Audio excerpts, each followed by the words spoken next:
The best we can do. Soldiers Eat Babies is the title of a story by Scott M. Peterson, who writes, "Soldiers eat babies," the poster says. "That's a fact." That very same poster was reported to have been published by the U.S. as propaganda in World War I, at least according to Russia's state TV Channel 1, who added that it had been created by a U.S. organization called the Committee on Public Information, which was a propaganda outfit. So to many, the story seemed fairly plausible. Not that soldiers eat babies, mind you, but that U.S. officials are bigger liars than Russian officials and always have been. That fact was broadcast in 2014, when Russian media, and I mean all Russian media, were under the control of one man, Vladimir Putin, that rakish-looking fellow who denies hacking the 2016 U.S. election and whose media agencies insist that the DNC wasn't hacked at all, but that all those emails were leaked by a staffer named Seth Rich, who was murdered after leaking them by a Hillary Clinton hit squad, or so the story went. Sputnik Radio is Putin's #1 global media outlet these days. It's in a 3/24/17, March 24, 2017 news article. They can tell you exactly what happened to Seth Rich, but only by implication. Sputnik left the rest to Fox News, who did all the heavy lifting. Finally, on May 16, 2017, Fox let it all hang out, connecting all the dots between the Rich's murder and the Clinton campaign, prompting an outpouring of support on social media by FSB, Russian intelligence, cutouts, including an individual who goes by the name of Brian Evans. Evans hosts a page on Facebook where he posts a staggering average of 20 articles per hour, all of them, by mere coincidence, licking the boots of Vladimir Putin. Nonetheless, his articles are shared by other Facebook users who have adopted the same worldview. That includes a very respectable friend identified as Katie in my article Whopperville. I read that to you last week. When I first contacted, quote, Katie, she identified the murder of Seth Rich as a centerpiece of her anti-Clinton beliefs. According to, quote, Katie, Seth Rich was the major leaker of DNC emails and not Vlad, just like Fox News had reported. That was based on information gathered by a licensed private investigator. So how bad could it be? The circumstances of Seth Rich's demise don't speak well of high-ranking DNC officials or those with access to DNC emails. At the time of his demise, Rich was working on a computer program to help voters find polling places. But according to an article at our WikiLeaks.org, he had once been the national data director, which explains how he'd have access. Yet another article at our.wikileaks.org details child trafficking conspiracy that Clinton was supposedly involved in, known as Pizzagate. And that's just the beginning. There are multiple such articles at our.wikileaks.org, all of them about Clinton, but none about Putin. None of that makes sense until you read the notice toward the top of each article. Warning, this investigation is a speculative investigation which lacks clear and provable evidence, yet could be interesting should additional evidence be presented. End quote. In other words, it's bullshit. Better yet is the attribution of this nonsense at the very top of each article that reads, WL Research Community, user-contributed research based on documents published by WikiLeaks, end quote, which, depending on the accuracy of both articles, can make or break the reputations of WikiLeaks and its founder, Julian Assange. Assange has been holed up in the Ecuadorian embassy in London for the past 5 years to avoid prosecution on statutory rape charges in Sweden. Now that they've abandoned their attempt to extradite him, he's in deeper shit than ever. He had promised his willingness to be extradited to the U.S. if Chelsea Manning was released from prison. But after she was released, Assange reneged, showing himself for what he truly is, a liar, which pretty much destroys the credibility of WikiLeaks. The Pizzagate story was pushed by Alex Jones of InfoWars. In an article there dated March 24, 2017, Jones apologized for it, characterizing his reporting as, quote, theories.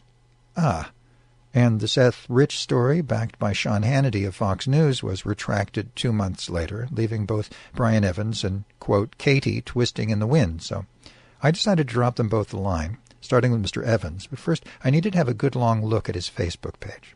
Facebook subscribers have friends. Geez, that's the whole point of Facebook, right? Not Mr. Evans. He's got no friends there today. That's right, 0. Ditto for his workplace and relationships. Nada. And the photo on his Facebook page is actually stolen from Seth Rich, leaving, quote, Brian Evans and his dubious profile squeaky clean when the shit hit the fan. But not Katie. She's got everything on her Facebook page, including her date of birth and city of residence. Any half-wit could look it up in that county's voter database to find her precise address and telephone number. I know that for a fact because I looked it up. Quote, Katie runs 2 businesses out of her home and promotes both on the Internet, so virtually anyone can find her, including Mr. Putin. As former CIA Director John Brennan explained to Congress recently, Putin's agents try to suborn individuals, and they try to get individuals, including U.S. persons, to act on their behalf, either wittingly or unwittingly. That's exactly what happened to the people at InfoWars and Fox News, not to mention Katie. That's all done through untraceable trolls like Sputnik Radio, our.wikileaks.org, and Brian Evans. All of it peddled to the unwitting. InfoWars, Fox News, and Katie. Media outlets have the luxury of blaming this on bad reporters, but not Katie. She's got only 2 options, to either A, admit being stupid, or B, admit being a liar, neither of which would help her online business. Putin has a cutout at Mendocino County's only high-power public radio station, KZYX. That's Dan Roberts, who broadcasts Sputnik Radio, quote, news every Sunday afternoon. His latest show featured an interview with Ray McGovern, a self-proclaimed former CIA analyst turned Putin PR agent who's been backing Putin since December of 2016. Roberts' broadcasts show nothing but venom toward Hillary Clinton and nothing but flattery for Vladimir Putin. Nonetheless, Roberts keeps broadcasting. The biggest cutout of all is Donald J. Trump, whose 2016 campaign was under FBI investigation from his first day in the White House. Trump has nothing bad to say about Putin either, for good reason. In 2001, he went into business with Russian mob Goodfellas through the Bayrock Group in New York City. One of them was Felix Sater, S-A-T-E-R, who had been convicted on charges of stock fraud and racketeering in 1998. When an investor named Menes challenged him, Sater told him that his cousin would, quote, electrically shock Mr. Menes' testicles, cut off Mr. Menes' legs, and leave Mr. Menes dead in the trunk of his own car. And once you cozy up to people like that, you'd better not change your mind, especially when they know where you live. The simple truth of Seth Rich's murder begins with one word: alcohol. Rich walked out of Lou's City Bar at closing time, then decided to take a shortcut to his Washington, D.C. apartment through a bad neighborhood. 2 bullets to the back may have ended his life, but stupidity is what killed him. Seth Rich was white, and his shortcut wasn't. Bang, bang, end of story. Vlad's cutouts are easy to spot. How? Because of their stubborn pro-Putin favoritism, but unlike their master, they can be traced through public records, and since all fish rot from the head, that's where we'll start. Donald J. Trump, 1600 Pennsylvania Avenue Northwest, Washington, D.C., 202-456-1111, info@ivankatrump.com.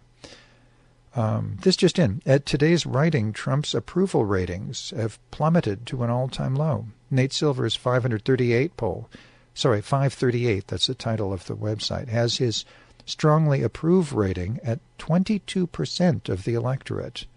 And according to Slate's impeachometer today, he's got a 35% chance of not finishing his 4-year term. Couldn't happen to a nicer guy. Fox Broadcasting Company, care of Sean Hannity, 10201 Pico Boulevard, building 1003-220, Los Angeles, California, 310-369-1000. Comments at foxnewsinsider.com. In doing Putin's bidding, Fox News has lost its #1 rating spot to MSNBC recently, which appears to be having a very good time with Fox's demise, positively roasting Putin's cutouts at every turn. When that pig Bill O'Reilly left, he took lots of viewers with him, all of them cutouts. InfoWars, care of Alex Jones, 3001 South Lamar Boulevard. STE, does that mean Suite 100? Austin, Texas, 78704-4794. 512-291-5750. Alex at Infowars.com. Mr. Caffeinated, Alex Jones, pushes conspiracy theories of all sizes, shapes, and colors. According to Alexa, the popularity of his website is tanking. Its United States rank dropped 14 places in just 4 days. While his fact-based competitor, TheHill.com, is growing, they've gained 25 places over the same time period. And unlike InfoWars, The Hill has actual advertisers, leaving Mr. Jones to tighten his belt and hope he survives until the 2018 midterms. Good luck, Alex. KZYX, care of Dan Roberts, 9300 Highway 128, Philo, California, 95466, 707-895-2324. And the general manager's email address, gm@kzyx.org. According to one expert, Mendocino County Public Broadcasting is in a death spiral. That's because its entire board of directors are cutouts. KZYX's shiny new general manager is Jeffrey Parker, the man whose last job was as a journalist in communist China. According to KZYX's annual filings, its broadcasting equipment depreciated out to zero last year. The only thing left of any value is a record collection. None of the cutouts know that because they've never been allowed to approve those filings. Their propagandist, Mr. Parker, does that for them. The only cutout who appears to have gotten the memo was Katie, and Katie is in quotes, who admitted getting snookered by Brian Evans' so-called news, but she never retracted it. And while she hasn't posted any anti-Hillary material to her Facebook page lately, it's just a matter of time, especially since Vlad knows where she lives. Vlad. Not all bloggers are cutouts. Doug McKenty is the former producer of KZYX's Open Lines radio show. He now runs his own website called The Shift. So I asked him what a responsible blogger should do when they make a mistake. You should retract it, McKenty told me. Otherwise it hurts your reputation. When asked if he had ever actually done that, he pointed me to an article in the Anderson Valley Advertiser. Sure enough, he had. Former KZYX programmer John Sakovitz produces a show called All About Money that features interviews with well-known whistleblowers. Sakovitz has the same opinion. You can't always get the facts right, he said. If you get something wrong, you should say so. Although Sacco is a prolific writer, I wasn't able to find any retractions by him, meaning that A, he's never made a mistake, or B, he's never apologized for it. My last inquiry was to Malcolm McDonald. I've known Malcolm since I was 4 years old. He's a prolific and reliable reporter for the Anderson Valley Advertiser. He also blogs on his Outlaw Ford website. Pause for just a moment while I need to find the end of the article that is coming after this to put it together with the right page. There we go. Malcolm McDonald, Outlaw Ford, a place where he can be seen correcting himself. As far as relying on Facebook for information, he paraphrased Will Rogers, always drink upstream from the herd. Amen. Brian Evans, or whatever his real name is, never answered my inquiry about taking responsibility for publishing bad information on the Internet. Not that I expected him to, but Katie did. Under ordinary circumstances, retractions are appropriate to her, but all bets are off for Hillary Clinton. Katie's absolutely convinced that WikiLeaks emails are the real deal, adding, quote, enough information in them for me to never support Hillary for anything but a prison term, end quote, proving once and for all Vlad's cleverness. The Soldiers Eat Babies news story turned out to be a hoax. The poster was actually a piece of fan art for a video game called Team Fortress 2. The idea that it was American World War I propaganda got ginned up by Russian media on behalf of their master, Vladimir Putin. Any third grader could see that it was a phony. American propaganda posters of that era are beautifully made, whereas the Soldiers Eat Babies poster styling is, like Vlad himself, just plain shifty.